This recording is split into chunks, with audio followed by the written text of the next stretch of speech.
აი ამ მეორე ელჩობის მეერე რომ აქვე გარსევან ჭავჭავაძე გამობრუნდა რუსეთიდან, პეტერბურგიდან, ეს სულ სხვა გამობრუნება იყო. ეგ არის უკვე ბრძანისის შემდეგ რა. ეკატერინეს ბოლო წელიწადია ეგრე რო თქვა და გადაწყდა რომ გაირკვეს მაგ კავკასიის ამბავი ერანთან. რაც კარგია ერეკლეს სამეფო კარისთვის რა, მაგრამ რაღაცა ცოტა ისეთი არის რომ სანამ პეტრე მოვიდაო და პავლეს ტყავი გააძვრეს, ხო ეგრეა რა. ეს გარსევანიც რომ წამოვიდა, სულ ეგ კარგია რომ გვაქვს მაგის ამალების ძებს, ზოგ 13 კაციც არის, 6-იც არის, 7-იც. შენ წამოვიდა მოსკოვში. მე იქ რაღაც კარგა ხანს იყო და მე მოდის სამხრეთით და მე საქართველოში კი არ ვხედავთ. შემახაშია უცბად. ეხლა რატო არის შემახაში? რუსეთმა ირანს გამოუცხადა ომი კი არა წამოვიდა. ეხლა როგორ არის ჩვენ არ ვახსენებთ ხოლმე ჩვენ ვამბობთ კავკასიის ხაზის უფროსი იქ დანიშნული აქ გამონიშნული ამ ნაირ გენერლებზე ხო გუდოვიჩი ხო ამას ვაშ გუდოვიჩია წამოსული რომელიც დგას იქ ხაზზე 3000 კაცით უკვე ესე იგი ყვეშველა ეს საწყალი ერეკლე იქ არის ამ ტანგერეულ თბილისში გიორგი და მოგვეშველენ უკვე რა ასე გამ მაგრამ ეს მოგვეშველენ არ არის იმას დედონ დაიწყეს უკვე ეს არის პირველი ესეთი ბრძოლა კავკასიისთვის ასე რომ ვთქვა რა და ესეც ეკატერინეს დროს არის დაწყებული, გუდოვიჩი 3000 კაცი არ არის გადამწყვეტი. ამ დროს უკვე არსებობს კავკასიის სამეფის ნაცვლად. ჩვენ არ ვამბობთ ხოლმე 1785 და ეს არსებობს. ახლა ქართლ-კახეთი არ შედის ამაში და იმერეთი, მაგრამ ესე იგი ჩაფიქრებულია და მოიაზრო როგორც ამის ნაწილი, იმიტომ რომ ჩრდილოეთ კავკასია სადაც ომებია ამ ჩრდილო კავკასიელ ხალხებთან და ასტრახანიდან იმართება. უფრო ხშირად და ეკატერინოგრადია დღეს სტანიცა არის პატარა. ესეთი დედაქალაქი აქვს მაშინდელ კავკასიას და იქ შედავ მთელი ნებართვები და ეს იქ არის, მაგრამ აქ დანიშნულია ზუბოვი. მაგრამ ბოლომდე ვიტყვიო ეკატერინას ბოლო ფავორიტი რო იყო პლატონ ზუბოვი. ამ ზუბოვის ძმა არის ესა, ვალერიან ზუბოვი. სულ ახალგაზრდა კაცია 24-25-ის, მაგრამ პოლონელი ხალხის სისხლში უკვე ხელი აქვს გასრული კოსტიუმში ამბავი იქ აგენერლარი დანიშნულია კავკასიის გენერალ-გუბერნატორად. ნუ ჩვენ არ ვით, მაგრამ ჩვენია ეს 35000 ჯარით. წამოსული და აი ეს აზერბაიჯანის სახანოებს რასაც ვეძახეთ ჩვენ. დერბენტი აქვს უკვე ალებული. წარმოიდგინეთ თქვენ, ეს არის ლეგენდა ადგილი დერბენტი. ამისთვის უკვე გენერალ ანშეფობა დარწმუნებული აქვს ეკატერინასგან, რა ეს ახალგაზრდა კაი ბიჭი. პოლონელებიც მასაკრა ახლა კავკასიას და იქ დიდი ამბებია შე ბაქო აღებ ქალაქებს იღებს აქეთ იქით. გარსევანი მანდ მაგას მიყვება და მანდარი. მაკედან არის მიწერ მოწერა ერეკლესთან აი რომ ვიხსენებდი მაკეთ ჩვენი ბევრი ტყვიაო. და ამიტომ ქართველები ბევრი არიან წერილებს იოლად გამოვატან ხოლმე გამოსასყიდად ვინც მოდისა. აქედანაც არის გარსევანის მიმოწერები უკვე ერეკლესთან გიორგისთანაც არის უკვე გიორგიშვილი დავითი რომელიც მერე გახდება მისი თავარი მტერი და ისა უსაფუძვლოდ საფუძვლიანად ახლა ეგ როგორც იტყოდა პლატონ იოსელიანი რუსის არქივი გამოაჩენს რა ხდება ანუ ჩვენ არც მაშინ მქონდა ეგ ქაღალდები და არც ახლა გვაქვს ამ შემახიდან დიდი მიწერ მოწერა არის და ჩვენთვის ხო ტკივნეულა განჯის საკითხი. მანამდეც აი უკვე რა ვქვა მე ვთქვი რომ ქართლ-კახეთის სამეფომ დაკარგა ყოველი სახელი და გოროზიერი, ერევნის სახანო, განჯის სახანო ეს იყო ჩვენი რა ვქვა მოხარკე ყველგულს ვიხდიდნენ. ეხლა გასულია ის აღამახმად ხანთან არის ყველა. ეს განჯა იმიდან მორჩილი მეგობრი და მტრად არის გადაქცეული. ამ განჯაზე მივიდნენ რუსები იქ სომეხი ისიც იყო აგვე კათალიკოსი თუ არ ვცდებით რომელიღაც ეპისკოპოსი ძაღლი ჩვენებიც არიან ქართველები კახელები ეს განჯა აღებული აღამახმად ხან ეს ხდება აღამახმად ხანის წინააღმდეგ მაგრამ ის როგორც ამოუცნობი კაცი შორს არის ხორასანშია მაგრამ აქ ომეხა ეს იგივე ხალხია და ომებია და კარგად არის საქმე ნუ ანუ რაც საქართველოს უნდა და აი რაღაცა ეგეთი ხდება რა. არის ჯერ იქით და მეტი და ეს პროვინცია იქ ლაპარაკი ყველაფერი იქნება. აი რომ ახსენე მანუჩარ კაჭკაჭიშვილი ნუ რუსები ეძახიან კაჭოს ეუნება ოღონდ დააგვიანო ძლივს ესენი აქ არიან თბილისი გამაგრებულია 3000 რუსი ვისა ჩვენებიც ყველა იმაზე არა თავადობა ძალიან ბრაზზე რა ხო ქართველებმა მომენტის იციან რა მე წაყვები და გადარეკავენ იმას რაღაც გააჩერებ ხო თუ ხო ამ შუალედში მაინც გარსევანი რომ ახსენოთ გარსევან ჭავჭავაძე წამოვიდა თბილისისკენ წამოვიდა და ნუხის ხანმა დაიჭირა სელიმ ხანმა და ეგონა რომ ფული მქონდა ასეა ცხოვრება რა ფული მქონდაო და იფიქრავ თან მე ძალიან ცოტა ხანი იფიქრავ რომ გამოისყიდისო ისო და მე შაშინდა იმიტომ მიხვდა რომ უკან რუსები არიან და კარგად მეკცევიან რომ იქიდან იწერება მალე გამოვალ მალე კარგად მეკცევიან შეშინებულიც არისო აქედან მიulis იქიდან საჭმელი მოაქო მაგრამ ნუ მანამდე იფიქრა რომ ამ მაშინ რა ქვია სანდუკებში მაგას ფულები მიაქვს ერეკლესთვის ალბათ ზუბოვი აი ვარსკვლავ თან ახლო კაცია ეს ვალერია ნუ ძმა თავის თავად თლათ ვარსკვლავია უკვე მაგრამ ესეც ამის ზურგის ავლით უკან ზურგში იხსნება უზარმაზარი ჯარის ნაწილები მიდიან რუსეთის მიტრიალდები ის პოლკი მოიხსნა წავიდა ეს პოლკი ას მიდიან ეს კაცი დარჩა მარტო ახლა მე მთავარი ამბავი არ მithქვამს ეკატერინე მოკვდა ეკატერინე მოკვდა და ეკატერინეს ოჯახურას რთული მდგომარეობა ჰქონდა ხმარი ხო მიასაკალავებინა იმ წინა საყვარლებს და შვილი ვინც წეს პავლე ემკვიდრე შვილი პავლეს ძულდა ეკატერინეს პავლე პავლეს ჰქონდა რაღაც ალტერნატიული პოლიტიკური შეხედულებები ამისგან განსხვავებით პავლე ჯერ ნაკურთხი არ არის ჯერ ეს არ ყოფილა რა მირონცხება ერთ დღეში პოლიტიკა შეიცვალა. ნახა ეს ქაღალდები კი იცოდა რომ იქ რაღაცა უმია. ამდენ ფულს ხარჯად ამ სისულე რაღაც სოფელებს იღებს ეგდივე ორდენები თუ ეს არის. ეხლა ხო იცის რომ ეს დედამისის ხალხია ესენი რა.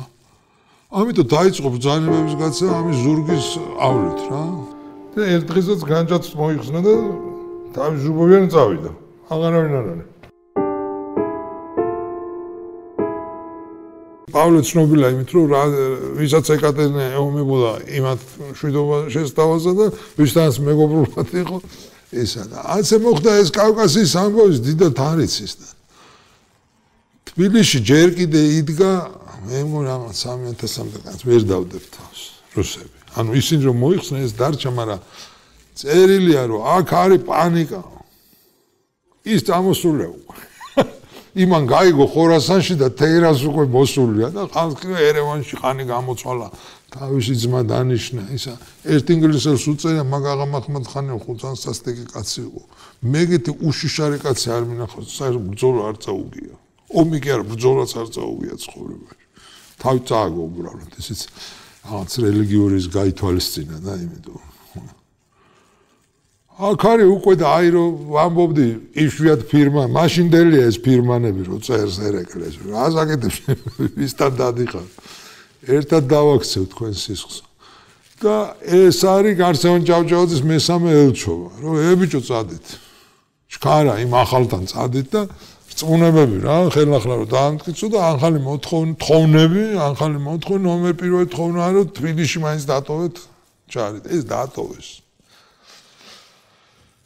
ვინც იყო დატოვეს, მაგრამ ეს მოთხოვნები ამან რო წავიდნენ იარეს ჩაიტა პავლემდე საიმანში ხო შეცვალა ეხლა ყველა ეს თანამდებობებზე სხვა ხალხი ეს ამბავი ხელახლა ვინა ხართ ვის დაკარგვი ხართ მაგრამ პავლე იყო ექსცენტრიული კაცი ყველაფერთან ერთად არ იყო უბრალო კაცი არ მახსოვს ვახსენეთ თუ არა მაგ იყო მალტის ორდენის მფარველი ხო და ეს საქართველოს ამბები რომ გააგებინეს ესე იგი ჩვენი გაჭირვება და ეს კი არა მოვიდა ცოტა მოგვიანებით მაგრამ ნუ იმან ცოტა ხანს იმეფა თავში აზრად რომ მან უნდა გადმოიყვანო მალტის ორდენიო რა უნდა ევროპაში და მაგის იმათ რა ქვია მაგამ ოსტატად დიდ ოსტატად დავნიშნაო ერეკლეში დავითი იმ წლებში ცოტა მე უკვე გენერალი გახდა ანუ დავით რომელიც უნდა ყოფილიყო ვითომ ბოლო მეფე გიორგი მე-12-ის ვაჟი წავიდა გარსევანი და იქ პავლესთან ისე ჩაიარა და მაგრამ იმას თურმე ეს მაგისტრობას უცბად დაფიქს და მაგისტროს მაგრამ ესენი ითხოვდნენ 4000 კაცს და თბილისში იყოს და ხა ეუნებიან გვინდა რომ ტრაქტატი განახლდეს როგორ ანუ თქვენს რომ მოაწეროთ ამას ხელი რომ მფარველობის ხელშეკრულება და მოიქცეთ ისე როგორც მფარველობის ეს არის მოთხოვნა და ამაში არის დათმობები მთელი მადანი რაც ქართკახეთში თქვენი იყოს ეს რა თქმა უნდა ეს საგარეო და ეს ამაზე აღარც არის ლაპარაკი ფულს ეუბნებიან ერთხარეს რუსული რამე ხატოს მეორე მხარეს ჩვენი რა ანუ ჩვენთან 20 საუკუნე ფული იჭრება ესეა თხოვნაში და რას რა გვინდაო ეგ ფული ჩვენსაც მოვჭრითო ერთზე თქვენ იქნებ მეორე მხარეს ერეკლი ხო და რას თხოვენ კიდე ჭარბელაქანს მანამდე მშვიდობა არ იქნება სანამ ლეკი რამდენი ჯარცარნო შემოვიდეს და ეს ლეკები სიმათ თვლიან ამას და ახალციხის საფოს ტრადიციული მე 1000-ეთ უნდა თქვა წერს რომ თქვენ სულთან ჩვენ ხო თქვენი ვართ სულთანს მიწერეთ რომ ის ნუიფარებს ის ჯაყელი როსის იქ მე რამდენეთ არის ეს მე რამდენეთ ხო ეს გარსევანის ელჩობა ისეთია რა ქვია ამ ჯერზე აი ამ პავლესთან დაკავშირებული რაღაცა ისეთი ამბებით მე მოდიან უკან თითქოს ყველაფერი ეს არის კარგავი მაგრამ რაღაცა დიდი იმაზე ხო და ამასობაში როგორ არის იცით თელი ზაფხული გადის ესენი წერენ და ისინი პასუხს არცემენ არავინ იქედანვე რა ანუ არც მიღება არც აუდიენცია არც ერთ დონეზე ეს არისო ივნისიდან დეკემბრამდე ხმა არ გაუწიათ საერთოდ რა ნუ ეს უკვე ცოტა და ნოემბერში არ მოკვდა აღა მაჰმად-ხანი მოყოლეს მთელი ამ წვალების და შიშების და ირანში ისევ დაიწყო და მე ეს ცოტა ხანი ხდება ბაბახანი მოდის უკვე ვინც არის ძლიერები ხო იცი ქეგერი და აღა მაჰმად-ხანი სულ შახათა 2 წელს გამოცხადებული მან სარდან დარბოდა ეს იქაც რომ მოკრეს ხო და ის უკვე შუშაში იყო მოსული შუშა აგერ არის რა ქვია თბილისიდან რამდენიმე შუშამდე წითელ ხიდამდე რამდენიმე და 1-2 საათიც მიამადე აგერ არის რა არაფერი ყველგან წერი ამ რუსულ საბუთებში მოდიოდა პირდაპირ ქართლზე მოდიოდა ისე რომ ჯერ ეს ერთი ერევნიდან ვინც კი სომეხი იყო ყველას გადასახლება უნდა ნუ დიდი გეგმები ჰქონდა რა რომ ამაღა მაჰმად-ხანს რა რომ ეს ადგილი ყოფილიყო სტაბილური და ეს 2 წელი გაივლის და იქიდან ერთი სომეხი ვაჭარი იწერა თბილისელი რაღაცები გავიგებო 140,000 კაზაკი მოხდა მთელი ქართკახეთი უნდა ახარო და იმათ მაგერად კაზაკობა და ახლა პირიქა 3 წელიწადში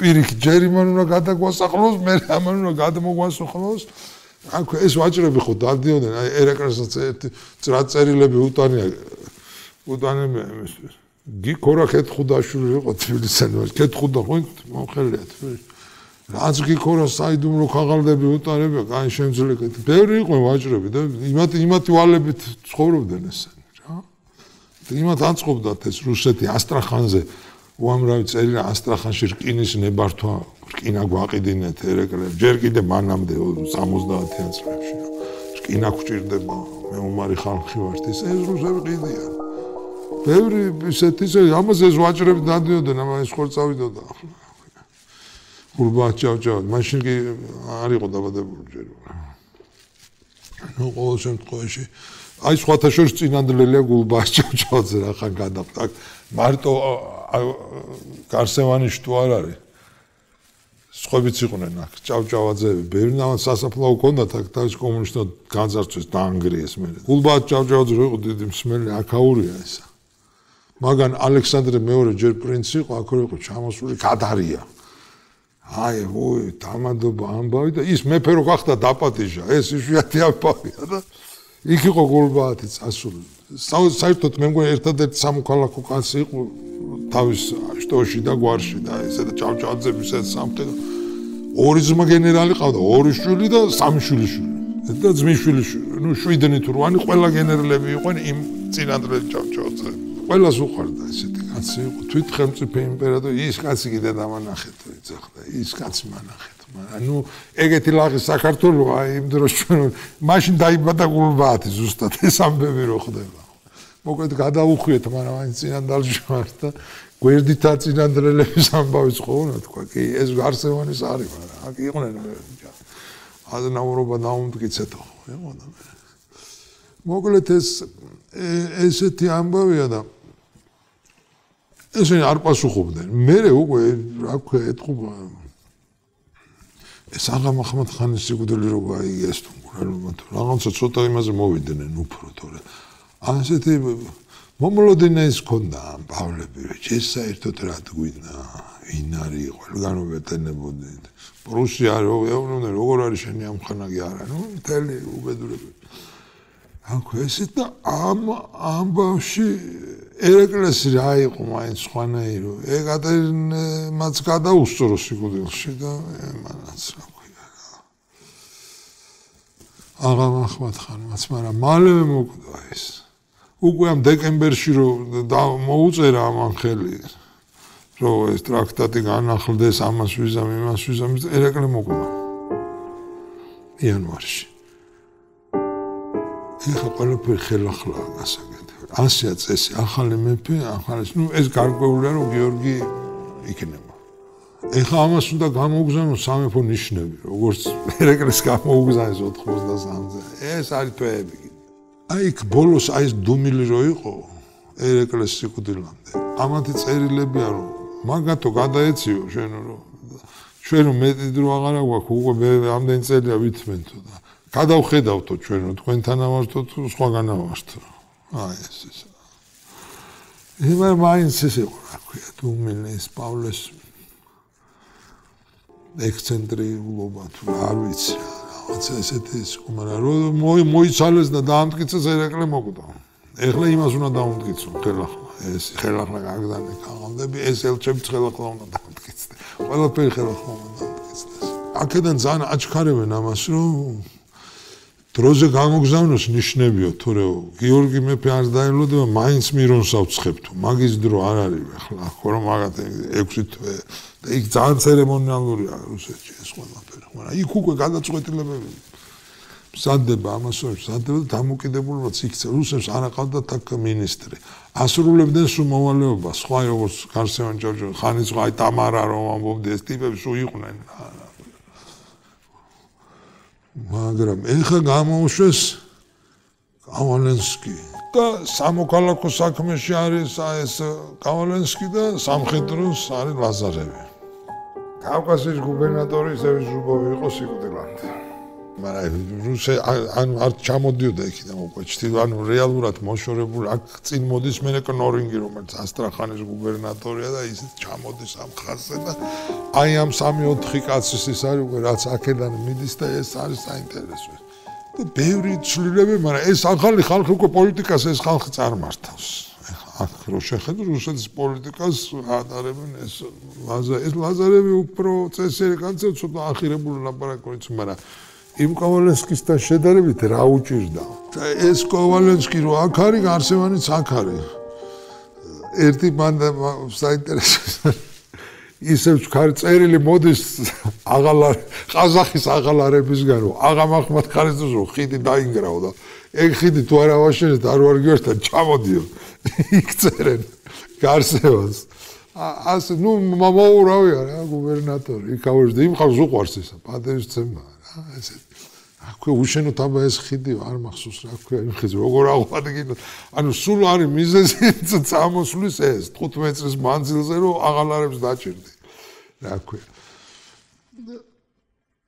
რო ჩამოვიდა ესა გიორგი მე-12 იყო ძალიან ცერემონიების და ძველის დილობის კაცი რა თქვა ბევრი აღმოსავლურისაც ქონდა და ბევრი აღმოსავლელი ქრისტიანის ქცევა ქონდა ისეთი რასაც ეს მისი ერთმორწმუნე გენერლები ბოტფორტებით ეს რუსები ვერ იგებდნენ მაგალითად ეს კავალენსკი რო ჩამოვიდა ყოველ დილით აგზავნიდა კაცს და უგზავნიდა შეკითხვას როგორ ბრძანდებით გიორგი მე-12 ის აგზავნიდა პასუხს ჯამრთელად ხო და თან ბრაზობდა რომ რატო არ მეძახეს რატო არ მეძახეს მე ვარ წარმომადგენელი აქ რატო არ მეძახეს ბოლოს შეთანხმდა აუდიენცია მაგრამ ეს კავალენსკი ნაწყენია რაღაცაზეა ნაწყენი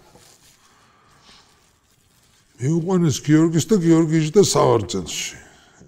რომელიღაცა რუსი წერს, რომ მივიდა სამარცხვინოთო, სამგზავრო ჩექმითო, ქურქშიო და სამგზავრო ქუდითო. და ასე წარუდგა განგები. ვითომ რომ ეხლა ანუ ეს დრო არ ითვლება. უკან რაც იყო აქ და ვითომ ეხლა ჩამოვიდა და ეხლა მოვიდა. მე თქო ამ სკამზე არ დავჯდები. როგორი სკამის მეფეს აქვს სამარძელი, რა ეკნებოდა ეხლა თბილისში მაშინ სამარძლები იყო თითზე ჩამოსათვლელი.